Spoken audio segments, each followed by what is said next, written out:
Hi guys, Olive here today to let you know what my reading plans are for April of 2019. It has been an exceptional reading year so far this year, and I'm really hoping to keep up that momentum. I've also been doing really well with reading off of my book list. That was one of my goals for 2019, was to finish all of the lists that I had made for myself. So I'm going to be continuing to work through those in April. So for my classics TBR, I'm going to be picking up the only Jane Austen I have not yet read. That is Mansfield Park. This is one of her less discussed novels that I've heard some mixed reviews on. I'm not a completist when it comes to many things. Like, I can stop after the first book in a series. I don't have to read through the entire thing. But when it comes to Jane Austen, I do want to finish her entire catalog. That was always something that I wanted to do, was to read all of Jane Austen. So I am plunging into Mansfield Park regardless. I had one request from a viewer to do a video on how I feel about all of Jane Austen's novels after I have finished Mansfield Park, obviously.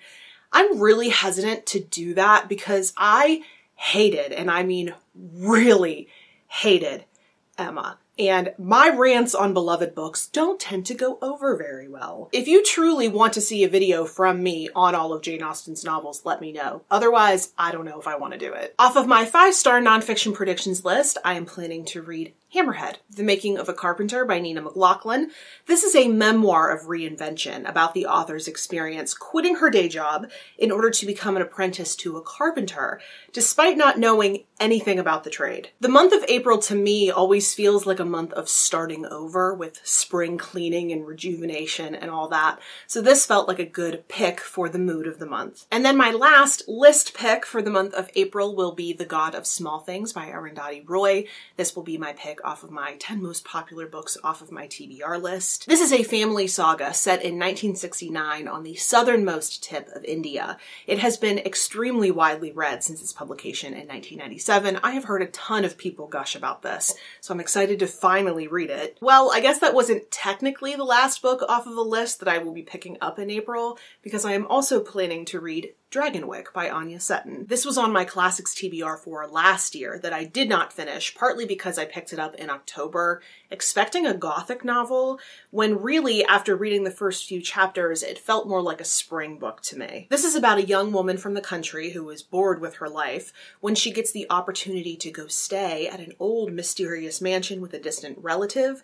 I really liked what I read of it back in the fall, but I am going to be starting this one over from the beginning. I've started to notice when I'm selecting my monthly TBRs that I am often reminded of books that I read in previous years, but during that same season.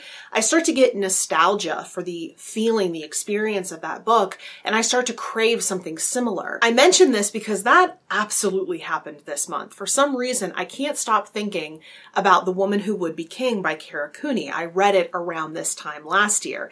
So I decided to pick up her latest book, When Women Ruled the World, 6 Queens of Egypt. This one does cover the main subject of her previous book, Hatshepsut, but also other famous figures like Nefertiti and Cleopatra. On a darker note, I am also planning to read The Butchering Art by Lindsay Fitzharris. This one's going to be a buddy read with the wonderful Andrea over at Infinite Text. We both really like books on death, so we thought it would be fun to read a book all about the shocking world of 19th century surgery and one surgeon's revolutionary practical applications of germ theory. I am fascinated by this kind of thing. And then lastly, I have a pairing of books to show you. These are 2 books that I feel really complement one another, so I will be reading them at or around the same time. This is something I've been doing a lot of in 2019.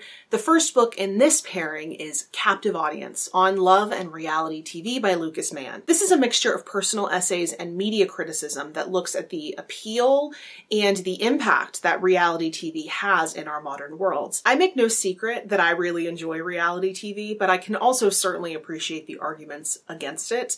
I've been really looking forward to reading this one. I think of it every single time I'm watching an episode of Vanderpump Rules. And speaking of Vanderpump Rules, a cast member of that show has her own book coming out this month.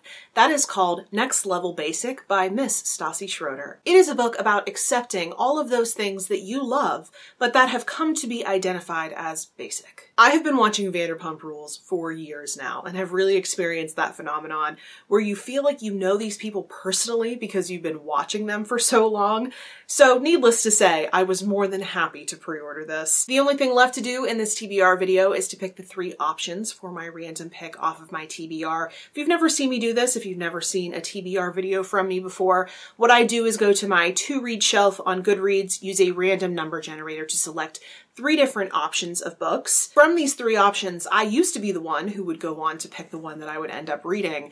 But in an effort to increase the longevity of the existence of this channel, I have handed over voting rights for this random pick off of my TBR every month to those viewers who are kind enough to pledge support to the channel. Unfortunately, it does take time and money to keep content going up on this channel. So in exchange for a pledge of support, you get the ability to vote on these 3 options, 1 vote, and if you are interested in the winning book, you can read it alongside me. So my 3 random options of books for April are as follows. Option number 1 is The Professor's House by Willa Cather. Option number 2 is The Coast of Akron by Adrian Miller. And option number 3 is The Epicure's Lament by Kate Christensen. If you would like to pledge and vote, I will put a link down below for where you can do so. But if you don't want to or aren't able to, no worries. You will still hear me talk about the winning book, just not until my monthly wrap up for April. So those are all the books on my plate for the month of April. I would love to hear from you in the comment section below. Have you read any of these books? Have you heard of any of them? Are you now interested in reading them after hearing me talk about them? Or if you have any other general comments or questions, those can go in the comment section below as well. But I am on a variety of different places on social media if you'd prefer to chat elsewhere. The links to all of my profiles are in the description box below. Thank you so much for watching. Happy spring to all of you in the northern hemisphere, and I will see you in the next video. Bye.